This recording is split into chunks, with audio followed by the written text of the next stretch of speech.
Hello again, this is Jeremy Arney talking to you from Victoria, British Columbia. I think the storm's blowing over a little bit, but it's still out there.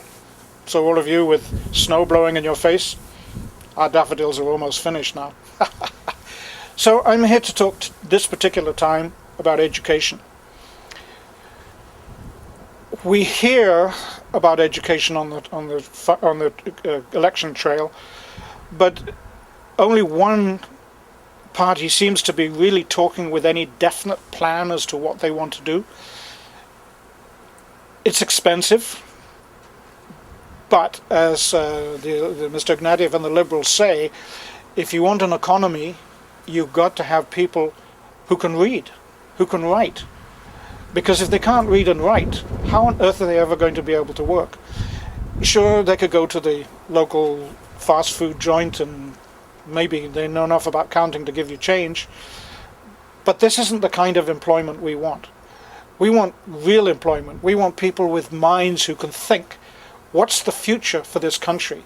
What's the future direction we want to go in to manufacture things?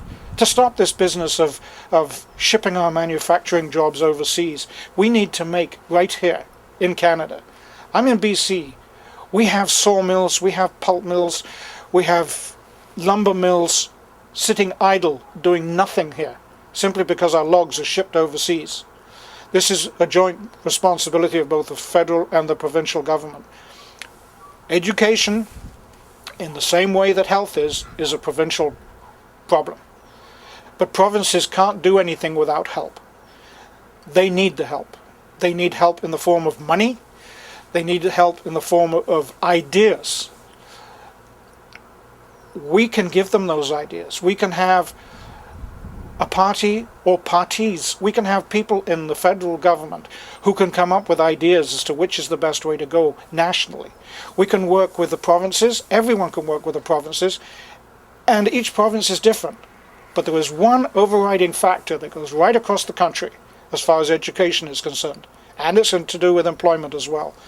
And that is those wonderful First Nations people that we have, that we've been ignoring for so long. We need desperately to be able to give them the ability to educate themselves.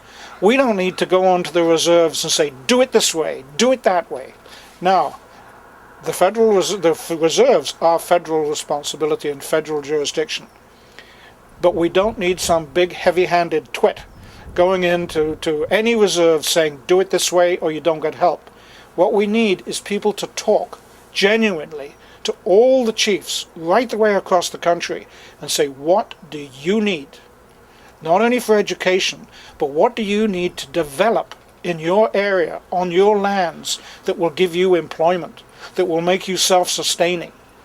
But it all boils down, as Mr. Ignatieff has said so many times, it boils down to education, education, education. Without it, we're not going anywhere. The only thing that we're going to be able to get without education is the inability to understand what is being done to our country.